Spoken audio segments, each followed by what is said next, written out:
Personne ne va arrêter l'horloge pour que tu te mettes en ordre. L'année avance de la même manière, sans attendre que tu résolves tes excuses, tes doutes ou tes distractions. La vérité est que ce ne sera pas le plus faible qui souffrira en 2026, mais celui qui reste distrait, piégé dans la routine de chercher la validation et de remettre à plus tard des décisions inconfortables. Il est clair que le monde ne s'arrête pas pour applaudir ceux qui promettent beaucoup et font peu. Le coût de l'indécision est extrêmement élevé et la dette intérieure s'accumule jour après jour. Si tu continues à attendre de te sentir prêt ou que l'environnement s'améliore, la seule chose que tu obtiendras est un autre cycle de frustration et d'auto-tromperie. La plupart des gens répètent le même schéma. Motivation superficielle le premier mois, justification lorsque les obstacles arrivent et finalement la résignation silencieuse.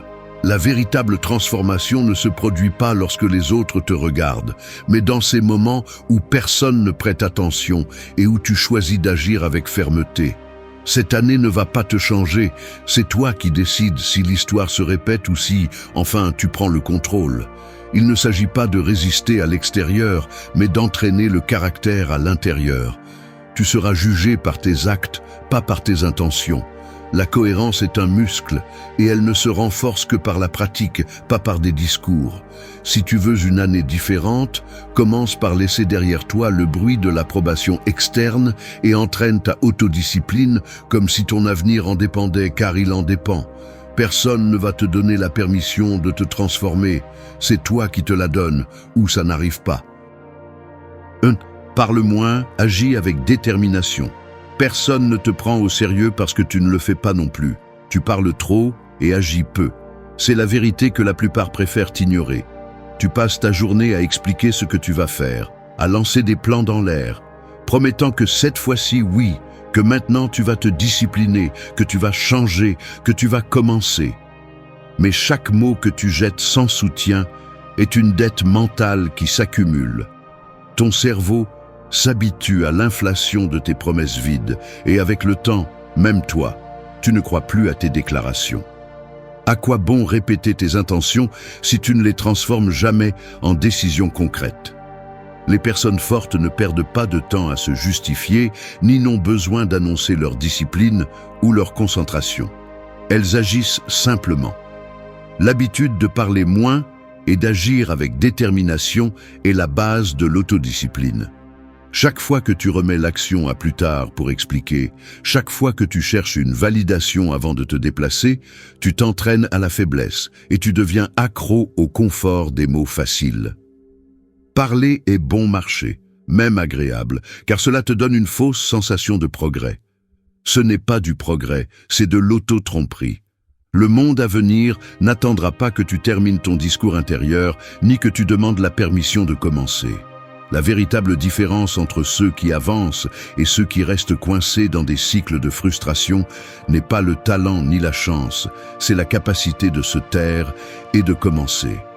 Si tu te reconnais dans le schéma de planifier éternellement, de partager tes idées en espérant que quelqu'un t'applaudisse avant de te déplacer, il est temps de briser ce mécanisme. Personne ne te doit de reconnaissance pour ce que tu penses faire. Le respect se gagne par des actes, pas par des mots. Tes excuses ne produisent pas de résultats. Tes explications ne renforcent pas ton caractère. Tes justifications ne te rapprochent pas d'un centimètre de la vie que tu souhaites. Le véritable progrès ne se discute pas, il s'exécute. Parle moins, fais plus. C'est la formule inconfortable, mais efficace. L'autodiscipline repose sur la capacité à faire ce que tu as dit que tu ferais. Même quand personne ne regarde, même quand personne ne te félicite. Tu n'as pas besoin d'exposer chaque étape, ni de chercher des témoins pour chaque avancée. L'excès de mots révèle de l'insécurité et une peur de l'engagement réel. La prochaine fois que tu ressentiras la tentation d'expliquer tes plans, tais-toi et fais-le. Tu n'as qu'une seule option si tu veux renforcer ton caractère pour ce qui vient. Arrêtez de parler, commencez à agir. Si tu ne le fais pas, l'année va te broyer, tout comme tous ceux qui vivent dans la fantaisie de l'intention éternelle. Le respect de soi commence par l'action, pas par la déclaration. Fais ce que tu as promis en silence et laisse les résultats parler pour toi. Les mots ne construisent pas, seules les décisions le font. 2. Arrête de chercher l'approbation extérieure. Tu vas publier quelque chose sur les réseaux sociaux et avant de cliquer sur « Envoyer », tu relis une fois de plus chaque mot. Tu ne cherches pas des fautes d'orthographe. Tu vérifies si cela sonne suffisamment intéressant, si quelqu'un le remarquera, t'approuvera, mettra un « j'aime » ou simplement commentera. Tu ressens cette anticipation dans ton corps, une étrange nervosité, presque comme si ta valeur dépendait de la réponse des autres. Et quand le silence arrive ou que la réaction est tiède, l'esprit commence à travailler. Tu doutes de toi, tu modifies ta version, tu te demandes ce que tu as mal fait ou pourquoi tu n'as pas réussi à te démarquer. Cette dynamique se répète de 1000 façons, pas seulement sur l'écran. Chaque fois que tu partages une idée en espérant l'assentiment de quelqu'un, chaque fois que tu demandes un conseil pour confirmer quelque chose que tu sais déjà que tu dois faire, tu te vends à bas prix. Le prix de ta tranquillité dépend de la volatilité de l'opinion extérieure. C'est un esclavage invisible, mais réel. Tu n'es pas conscient de la manière dont cette habitude s'installe. Ça commence petit. Enfant, tu cherchais le regard d'approbation de tes parents ou de tes enseignants. Et cela avait du sens. Mais maintenant, adulte, tu continues d'attendre que quelqu'un lève le pouce avant d'avancer. Ce besoin d'être validé s'infiltre dans tes relations, dans tes décisions et même dans les rêves que tu te permets d'avoir. L'approbation extérieure est un poison doux. Elle apaise l'anxiété pendant un moment, mais ensuite elle te rend plus dépendant et moins maître de toi. Le mécanisme est simple mais dangereux. Quand la validation devient le but, tu cesses d'agir par conviction et commences à agir par réaction. Tu ajustes ton comportement comme on ajuste un déguisement, mesurant chaque mouvement selon ce que tu penses que les autres attendent de toi. Tu perds ta propre direction. Chaque fois que tu choisis l'approbation plutôt que l'authenticité, ton caractère s'affaiblit un peu plus. Il ne s'agit pas de te faire de pierre ni d'ignorer le monde, mais de comprendre que la seule approbation qui compte vraiment est celle qui provient de tes propres valeurs et décisions. Si tu t'entraînes à dépendre du regard des autres, ton autonomie se fracture et tu deviens un reflet, pas une personne complète. La vraie liberté commence lorsque tu cesses de demander la permission d'être qui tu es. Personne ne va te remettre une médaille pour avoir choisi ton chemin. Tu dois simplement le faire. Tant que tu continues à mendier de la validation, tu continueras à vivre en fonction des attentes des autres, pas de tes propres principes. Tu n'es maître de toi que lorsque tu cesses de négocier ta valeur avec le monde extérieur. Le respect que tu cherches à l'extérieur, tu ne peux le construire qu'à l'intérieur. Ta paix ne se trouve pas dans les applaudissements, elle est dans la cohérence avec ce que tu décides. Si tu as besoin d'approbation, tu ne seras jamais libre. 3. Entraîne ton esprit à la solitude. J'ai du mal à l'admettre, mais pendant longtemps, j'ai confondu la solitude avec une punition. Il y a une partie de moi qui, lorsque tout s'éteint et qu'il n'y a plus de messages ni de conversations, commence à chercher des distractions presque par réflexe. Ce n'est pas la peur du silence, c'est la peur de ce qui apparaît lorsque le bruit s'en va. L'insécurité, les choses en suspens, les questions que j'évite, les parties de ma vie qui restent non résolues. L'esprit se défend en inventant des urgences, en ouvrant les réseaux sociaux ou en cherchant n'importe quelle excuse pour ne pas rester seul avec soi-même. Ainsi s'installe un cycle.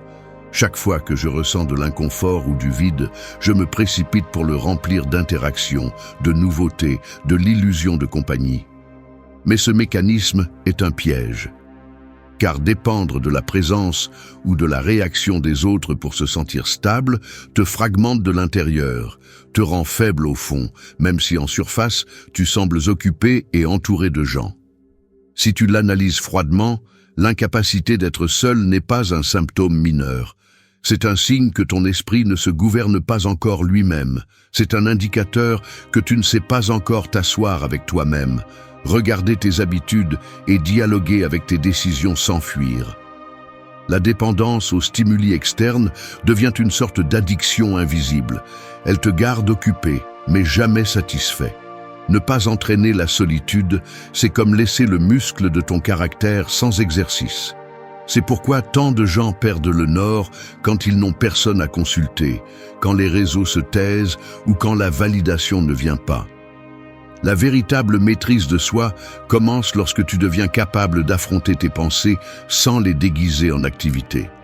Seul celui qui supporte le poids de son propre silence peut décider avec clarté. Le reste vit à la merci de ce qui se passe à l'extérieur. Entraîner l'esprit à la solitude est un processus inconfortable et lent. Cela implique de cesser de fuir devant l'inconfort et, au contraire, de rester. Observer les impulsions automatiques, l'envie de chercher l'approbation, l'urgence de partager tout ce que tu fais. Apprendre à ne pas fuir tes doutes et reconnaître quelles émotions sont les tiennes et lesquelles ne sont que des échos de ce que les autres attendent de toi. C'est comme faire l'inventaire de ton propre esprit. Tu vois ce qui est en trop, ce qui manque, ce que tu n'as jamais osé regarder. Cet exercice façonne le caractère plus que n'importe quel cours de motivation. La solitude n'est pas un vide, c'est un espace d'entraînement. L'esprit qui résiste à la solitude ne se brise pas devant l'abandon ni devant l'incertitude. Le point est pratique. Plus tu apprends à être seul, moins tu dépends de l'environnement pour prendre des décisions fermes. Le respect authentique naît dans ces espaces où personne ne te voit et où personne ne donne son avis. Si tu n'entraînes pas la solitude, n'importe quelle distraction te sort du chemin. Si tu l'entraînes, tu deviens une personne qui décide par conviction et non par réaction. Ne fuis pas la solitude, fais-en ta force. Ce que tu fais seul définit ce que tu es en public. 4. Réponds, ne réagis pas impulsivement. Tu frappes la table avec un doigt, sans t'en rendre compte. Le verre vibre, à peine, et dans ce geste minuscule se révèle tout un mécanisme. La tension monte rapidement, le corps réagit avant que tu aies le temps d'y penser. Et ce qui suit est une chaîne d'actions automatiques, des mots qui sortent d'un coup, des décisions prises à la hâte. C'est ainsi que fonctionnent les réactions impulsives, comme des ressorts cachés qui se déclenchent face à chaque stimulus, laissant ta volonté en arrière-plan. Il est facile de détecter ce schéma chez les autres. La personne qui élève la voix sans mesurer, l'ami qui lance une critique mordante à peine, il ressent une pincée d'inconfort. Le conducteur qui s'emporte pour une seconde de trafic et perd son calme pendant des heures. Mais il est rare que tu reconnaisses ce même reflet en toi, dans les petites explosions quotidiennes.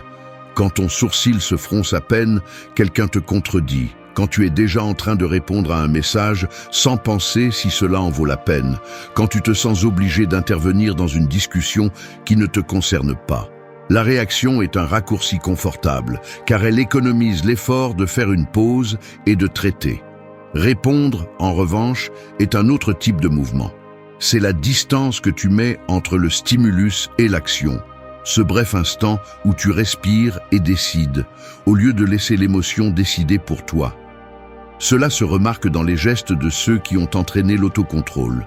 Le regard qui reste ferme, même si la provocation est évidente, les mains qui ne tremblent pas en recevant une mauvaise nouvelle, la voix qui ne monte pas en ton même si l'ambiance est chargée de tension. Ce n'est pas de l'indifférence ni de la froideur, c'est une clarté intérieure qui permet de distinguer ce qui mérite ton énergie de ce qui ne demande qu'une réaction automatique. La différence entre réagir et répondre est la différence entre vivre à la merci de ce qui se passe à l'extérieur ou rester maître de soi. Celui qui réagit sans filtrer devient esclave de chaque situation, de chaque opinion, de chaque sursaut. Celui qui répond filtre le bruit et agit à partir d'une décision, pas d'une impulsion. Tu n'as pas à être une statue ni à faire semblant que rien ne t'affecte. Mais tu as besoin de cette petite marge de contrôle, cet espace mental où tu choisis ta prochaine étape au lieu de la déclencher sans réfléchir. La prochaine fois que tu sentiras la pression dans ta poitrine, l'urgence de te défendre, de répondre à une attaque, de te joindre au chaos, observe ton corps. Le pouls s'accélère, les muscles se tendent, le regard cherche la confrontation ou la fuite. C'est l'avertissement. À cet instant se joue la différence entre te perdre dans le bruit ou maintenir ta direction. Prends une respiration, compte jusqu'à 3. Décider est plus difficile qu'exploser, mais c'est aussi plus précieux. Le calme est une force, pas une faiblesse. Celui qui répond maîtrise le jeu. Celui qui réagit joue seulement le rôle que les autres lui assignent. Tu n'es pas un ressort, tu es une volonté. Ne réponds pas à la vie, dirige ton mouvement. 5. Maintiens la cohérence sans témoin. Personne ne va te sauver de ton inconsistance quand personne ne regarde. C'est brutal, mais c'est ainsi. Ce que tu fais quand il n'y a ni récompense, ni témoin, ni quelqu'un attendant que tu prouves quelque chose, définit qui tu es vraiment. C'est là que toute la futilité de tes excuses se dévoile, où les ornements de l'auto-justification tombent et où la réalité de ta discipline se révèle. Beaucoup de gens feignent la force pendant que d'autres observent, mais s'effondrent à huis clos. Le problème, c'est que le monde ne se construit pas sur tes intentions publiques, mais sur les actes répétés dans l'anonymat. Si tu n'es capable de rester ferme que lorsque tu as un public, alors tu n'es pas fort. Tu es juste un acteur sans spectateur. Et en 2026, la réalité engloutit les acteurs. La cohérence sans témoin est la base de toute transformation qui en vaut la peine. Car là, il n'y a ni applaudissement ni critique, juste le poids de ta parole contre ta propre paresse mentale. L'auto-tromperie fleurit dans ces moments solitaires où personne ne te demande rien, et toi, au lieu d'agir, tu négocies avec ta faiblesse. Chaque fois que tu remets une décision à plus tard, parce qu'aujourd'hui ça n'a pas d'importance, chaque fois que tu relâches tes standards quand personne ne te regarde, tu entraînes le muscle de la médiocrité. C'est confortable de dire que demain oui, que lundi tu commences, que juste cette fois tu te permets un écart. C'est ce que fait la moyenne. La moyenne se donne des permissions secrètes et ensuite se demande pourquoi sa vie ne change pas. Il n'y a pas de raccourci. La cohérence est inconfortable, lourde, rugueuse. Mais c'est aussi le seul chemin qui durcit ton caractère jusqu'à le rendre indestructible. Si tu cherches des résultats différents, commence à exiger de toi-même la même chose dans l'obscurité que dans la lumière. Personne ne va te féliciter pour ce que tu fais seul, personne ne saura combien de fois tu as choisi le chemin difficile quand il était plus facile d'abandonner. Mais ce coût est le même. Chaque décision silencieuse est un investissement ou une fracture dans ton caractère. Si tu cèdes par paresse, par confort ou à cette petite voix qui t'invite à être moins, tu hypothèques ton propre respect. Ton véritable progrès ne dépend pas de qui te voit, mais de ce que tu choisis de faire quand la seule conséquence est ton propre avis sur toi-même. Si ton identité ne tient que lors des bons jours ou sous le regard des autres, tu es faible. Il n'y a pas d'autre mot. Le respect qui compte se construit dans le silence. Cohérence sans témoin. Fais-le inconfortable, fais-le difficile, fais-le même si personne ne le remarque. Parce que si tu n'es discipliné qu'en présence des autres, tu ne seras jamais maître de toi-même. 6. Ne justifie pas tes erreurs, corrige-les. Il n'y a pas de manière élégante de le dire. Justifier tes erreurs est un piège mental qui te maintient exactement là où tu es. Le cerveau apprend vite à construire des défenses chaque fois que tu échoues. Le mécanisme d'autocompassion s'active et tu commences à fabriquer des arguments pour ne pas ressentir le poids de tes propres décisions. Tu te dis que c'était l'environnement, la malchance, la fatigue, la pression. Mais la réalité est qu'à ce moment-là, tu choisis de protéger ton ego plutôt que de corriger le cap. Cette habitude, si commune et si acceptée, est la raison pour laquelle tant de gens stagnent. Ils préfèrent l'anesthésie de l'excuse à la douleur brève, mais nécessaire d'accepter qu'ils ont échoué et qu'ils doivent se corriger. Je le sais parce que nous l'avons tous fait, à un certain niveau. Personne ne veut se voir comme faible, dispersé ou incapable. Alors, il élabore une narration qui réduit sa responsabilité et par conséquent aussi sa possibilité de changement. Il y a un prix caché derrière chaque justification. Le prix est que tu deviens incapable de t'améliorer. Plus tu passes de temps à expliquer pourquoi tu n'as pas pu, moins il te reste de force pour faire ce qui compte vraiment. Ajuster, apprendre, grandir. L'auto-tromperie se nourrit de récits internes qui t'absolvent pour aujourd'hui, mais te condamnent à répéter les mêmes erreurs demain. Si tu laisses la justification devenir le filtre à travers lequel tu regardes tes chutes, tu deviens l'otage de tes propres histoires. Il n'y a pas de progrès lorsque l'énergie est investie à défendre l'échec au lieu de travailler dessus. Corriger, en revanche, est un acte inconfortable. Cela oblige à revoir tes décisions, à affronter l'inconfort d'admettre que tu aurais pu faire mieux. Mais cet inconfort est le seul espace où naît la véritable croissance. La tentation de te justifier est toujours immédiate. Elle surgit dans l'esprit comme une réaction automatique. Tu cherches des raisons externes, tu minimises l'erreur, tu essaies de te convaincre que c'était inévitable. Mais si tu as le courage de rester un moment de plus dans cet endroit inconfortable, sans chercher des échappatoires rapides, tu commences à voir clairement quelle part de la responsabilité t'appartient et ce que tu peux ajuster. C'est là que le caractère se renforce, dans la capacité de regarder l'échec en face et de décider de ne pas le répéter. Reconnaître tes erreurs ne te rend pas faible, cela te donne du contrôle. La maturité consiste à briser le cycle de la justification et à transformer chaque faux pas en correction, non en excuse. La différence entre celui qui avance et celui qui reste est simple. L'un corrige, l'autre justifie. Le respect de soi ne se construit pas en défendant tes échecs, mais en les réparant. Si tu ne corriges pas, tu répètes. Si tu n'acceptes pas, tu te condamnes à vivre au même endroit. Tu n'es pas ton erreur, mais tu es responsable de ce que tu fais après avoir échoué. Fais-toi cette faveur. La prochaine fois que tu ressens l'urgence de te justifier, remplace-la par l'engagement de corriger. C'est ainsi que tu deviens vraiment fort. L'erreur que tu ne corriges pas te condamne à la répéter. La liberté se gagne chaque fois que tu décides d'affronter ta part et de l'améliorer, pas lorsque tu apprends à la défendre devant les autres. 7. Concentre-toi sur le présent, pas sur le bruit. Ton téléphone vibre dans ta poche pendant que tu travailles. Ce n'est pas urgent, mais l'envie de regarder est immédiate.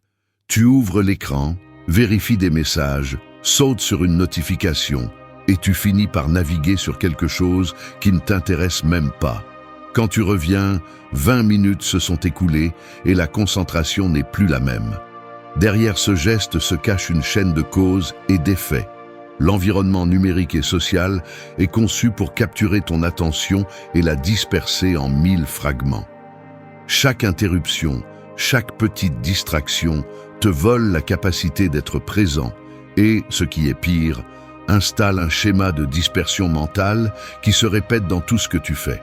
Le résultat n'est pas seulement une tâche inachevée, mais un esprit affaibli par l'habitude de sauter d'un stimulus à l'autre sans construire de profondeur dans quoi que ce soit. Ainsi, le focus s'érode, non pas à cause de grands échecs, mais à cause de 1000 petites coupures qui t'éloignent de l'essentiel. Le piège du présent fragmenté a plusieurs couches. D'abord, l'esprit s'habitue à fonctionner en mode réaction, attentif à tout ce qui se passe à l'extérieur, incapable de soutenir une tâche, une conversation ou même une pensée complète sans ressentir l'anxiété de ce qui pourrait se passer ailleurs. Ensuite, cette dispersion se transforme en frustration. Tu réalises que tu avances peu, que tu commences beaucoup de choses, mais que tu approfondis rarement quoi que ce soit, et ta confiance s'érode, parce que le véritable progrès exige de la continuité, pas des sauts constants. Enfin, l'illusion s'installe que le problème vient de l'extérieur, de la quantité de stimuli, alors qu'en réalité, le filtre est interne. Il n'est pas possible de contrôler le monde, mais tu peux entraîner ta capacité à être présent et protéger ton attention contre la demande constante de l'irrélevant. La décision stratégique est simple, mais inconfortable. Réduire l'accès au bruit, construire des espaces sans interruption et prioriser ce qui est sous ton contrôle direct. Cela signifie cesser de négocier ton temps avec chaque notification, apprendre à ne pas répondre à ce qui ne mérite pas ton énergie et entraîner l'esprit à revenir, encore et encore, à ce qui compte vraiment. Le présent est un muscle qui s'atrophie si tu le laisses entre les mains de l'environnement. Les personnes fortes ne sont pas celles qui résistent au chaos externe, mais celles qui dominent la direction de leur attention. Domine ton attention ou l'environnement la dominera pour toi. Choisis chaque jour entre la profondeur et la dispersion, car c'est la véritable bataille du présent. L'année ne va pas devenir plus facile. Ton focus peut devenir plus fort. Élimine ce qui ne compte pas et entraîne ta présence comme si ta vie en dépendait, car au fond, elle en dépend. 8. Apprends à dire non sans culpabilité. J'admets que dire non pèse encore sur mon corps, comme si chaque refus était une petite trahison. Je le ressens quand on m'invite à quelque chose que je ne veux pas, quand on demande une faveur qui interrompt mon rythme, quand l'agenda se remplit d'engagements que je n'ai pas choisis. Je bouge les lèvres, j'hésite, ma gorge se tend, ma main hésite sur le téléphone avant d'écrire un message qui sonne aimable, mais pas trop froid. À l'intérieur, la culpabilité s'installe rapidement. L'image de l'autre personne déçue apparaît, la sensation de mal faire, celle de perdre quelque chose d'invisible chaque fois que je mets une limite. C'est un mécanisme appris, presque automatique. Je cherche à adoucir le refus, à le compenser, à me justifier pour ne pas porter ce poids inconfortable que laisse le non. Et pourtant, chaque fois que je cède pour éviter ce malaise, la facture arrive ensuite. La journée saturée de tâches des autres, l'énergie drainée dans des conversations qui ne m'apportent rien, le mauvaise humeur qui se cultive en secret quand je deviens spectateur de mon propre agenda. Le problème est pratique et concret. Dire oui par réflexe est une habitude qui s'entraîne avec des années de complaisance, d'évitement des conflits, de peur du rejet. On le voit dans les gestes, le sourire forcé pendant que tu acquiesces, le dos un peu plus courbé en acceptant ce que tu ne veux pas, le bref soupir quand tu raccroches et que tu te rends compte que tu as encore dit oui pour ne pas te compliquer la vie. Mais la vraie complication commence après, quand la vie se remplit de tâches et de relations que tu n'as pas choisies, quand ton temps se fragmente et que la frustration grandit, parce que la direction de tes journées n'est plus décidée par toi. C'est ça la véritable dette. Chaque oui inutile est un paiement anticipé de ton énergie future. Il faut apprendre à identifier ce point exact où ton besoin de plaire sabote ton respect de soi. Ce n'est pas une question de devenir égoïste ni de vivre isolé, mais de comprendre que ta capacité à apporter quelque chose au monde dépend d'abord de protéger tes ressources internes, temps, attention, énergie. Personne ne protège tes limites si tu ne le fais pas. L'habitude de dire non sans culpabilité est un entraînement inconfortable, mais essentiel. Commence par le petit. Le message auquel tu ne réponds pas immédiatement, l'invitation que tu refuses poliment mais sans te justifier, la tâche que tu laisses passer, même si quelqu'un s'attend à ce que tu te sacrifies. Cela se sent rugueux, comme si tu rompais une ancienne habitude, mais c'est là que ta direction se renforce. Une personne qui ne sait pas dire non devient la ressource de tous, sauf l'architecte de sa propre vie. Tu n'as pas besoin de donner de longues explications, ni de déguiser tes limites en excuses. Le non est une phrase complète. La liberté que tu cherches à l'extérieur commence par la capacité de protéger ton temps de ce qui n'apporte rien. Dire non n'est pas fermer des portes, c'est choisir celles que tu ouvres vraiment. Le respect de soi pèse plus que l'approbation rapide. Personne ne défendra ton agenda pour toi. Si tu n'apprends pas à dire non, tu finiras par vivre la vie que d'autres choisissent. 9. Utilise la douleur comme entraînement quotidien. La douleur n'est pas un accident, c'est l'impôt quotidien de l'existence véritable. Il n'y a pas de raccourci ni de trucs mentaux qui puissent dissoudre cette taxe. Chaque jour apporte son propre lot d'inconfort, de petites gênes et de douleurs plus grandes. Et la plupart des gens passent leur vie à se battre avec la réalité, cherchant une anesthésie dans les distractions ou des excuses bon marché. Cette habitude enfantine de fuir l'inconfort te rend faible jusqu'à la moelle. Celui qui fuit la douleur finit par la payer avec des intérêts, anxiété chronique, frustration constante, incapacité à supporter le moindre poids de ses propres journées. La vérité est brutale et sans filtre. Chaque fois que tu rejettes la douleur, tu rejettes aussi l'opportunité de te durcir, de peaufiner ta direction, de devenir quelqu'un capable de résister à ce qui vient. Je te le dis en face, la douleur ne se négocie pas, elle s'entraîne. Veux-tu savoir pourquoi tant de gens abandonnent face au premier obstacle? Parce qu'ils n'ont entraîné que le confort. Ils se lèvent et cherchent le chemin le plus court, vers le plaisir, l'évasion, la gratification instantanée, puis se demandent pourquoi leur caractère se fracture à la moindre contrariété. La douleur que tu évites aujourd'hui se transforme en faiblesse pour demain. C'est aussi simple que cela et aussi cruel. Il n'y a pas de mérite à supporter le agréable. Le respect de soi se forge dans la capacité à rester lorsque tout en toi crie de fuir. Chaque jour t'offre des exercices gratuits. La conversation inconfortable que tu évites, l'entraînement physique que tu remets à plus tard, le projet que tu ne termines pas parce qu'il te pèse, la discipline qui te dérange. Ce sont de petits examens que le monde te lance. Et chaque fois que tu choisis la sortie facile, tu signes ta propre sentence de médiocrité. La véritable différence entre ceux qui avancent et ceux qui se brisent ne réside pas dans l'absence de douleur, mais dans la façon dont ils l'utilisent. La douleur bien entraînée devient un filtre. Elle montre qui persiste et qui ne fait que faire semblant. Tu n'as pas besoin de chercher une souffrance artificielle, la vie en apporte déjà suffisamment. Ce que tu peux faire, c'est utiliser chaque gêne comme un outil pour tempérer ton esprit. Ne te plains pas, ne cherche pas de réconfort, ne gaspille pas d'énergie à te justifier. Prends la douleur, regarde-la en face, intègre-la à ta routine. Fais de l'inconfort ta zone de pratique. Chaque fois que tu ressens l'envie de fuir, demande-toi quelle partie de toi s'affaiblit si tu cèdes. C'est la question qui sépare les forts de ceux qui ne font que poser. La douleur est un entraînement, pas une punition. Celui qui le comprend progresse. Celui qui le nie recule. Si tu utilises la douleur au quotidien comme ton maître, aucun coup externe ne pourra te désarmer. L'année n'aura pas de pitié pour ceux qui ne cherchent que le confort. Transforme chaque difficulté en allié et laisse l'inconfort être ta salle de gym. Les résultats silencieux valent plus que 1000 plaintes. Entraîne ton esprit à supporter le poids que les autres évitent. La douleur ignorée se multiplie. La douleur affrontée te transforme.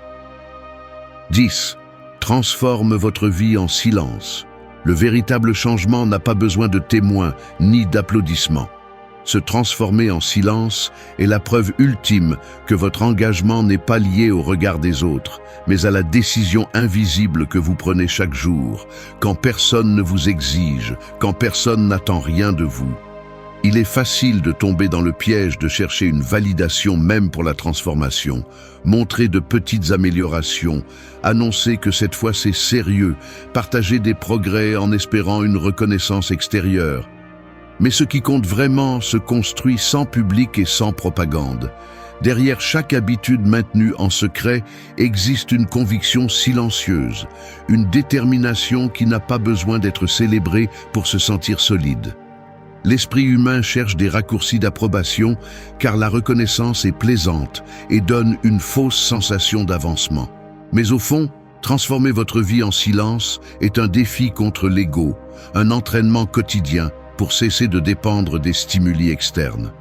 Cela vous oblige à affronter ce vide inconfortable où seul compte ce que vous choisissez de faire quand personne ne regarde, où la fatigue, la paresse ou le doute ne reçoivent ni excuses ni récompense immédiate. Ici, la motivation perd de sa force et entre en jeu la discipline brutale, celle qui résiste à l'ennui, celle qui soutient l'effort quand les résultats ne se voient pas encore. Le silence vous met face à face avec votre voix intérieure, celle qui veut abandonner, celle qui cherche à se distraire, celle qui invente des raisons de procrastiner. Ce n'est qu'en supportant cette pression, sans chercher refuge à l'extérieur, que vous découvrez jusqu'où va votre volonté. Ce n'est pas un chemin glamour ni rapide. La transformation silencieuse est rude, pleine de jours où rien ne semble changer et pourtant vous continuez. C'est un investissement émotionnel qui ne rapporte pas d'intérêts immédiats, mais qui renforce votre caractère d'une manière qu'aucun applaudissement ne peut égaler. Si vous avez besoin de témoins pour avancer, ce que vous construisez est fragile. Si vous apprenez à transformer vos habitudes dans l'ombre, vous devenez invulnérable à la volatilité des critiques ou des éloges des autres. Le véritable respect de soi naît dans cet espace invisible où personne ne donne son avis, où votre parole pèse plus que toute attente extérieure. La phrase est simple. Ce que vous faites en silence définit qui vous êtes vraiment. Transformer votre vie en silence est le filtre qui sépare ceux qui veulent seulement sembler différents de ceux qui le sont réellement. C'est le seul moyen de renforcer votre direction quand l'environnement exige des résultats superficiels et une gratification instantanée. Au final, les résultats solides ne font pas de bruit. La force authentique ne se proclame jamais. Si vous voulez vraiment changer, faites-le en silence. Concentrez-vous sur le processus et laissez le monde s'en rendre compte seulement quand vous ne pouvez plus cacher les fruits. Le silence est votre meilleur allié. Le bruit est pour les incertains. Merci d'être resté jusqu'à la fin de la vidéo. Si vous avez tout vu, commentez « Je suis stoïcien » comme notre signe secret, indiquant que vous êtes un véritable apprenant du stoïcisme. N'oubliez pas de vous abonner et de liker la vidéo si elle vous a plu. Rendez-vous dans la prochaine vidéo et rappelez-vous, continuez à cultiver votre esprit stoïque.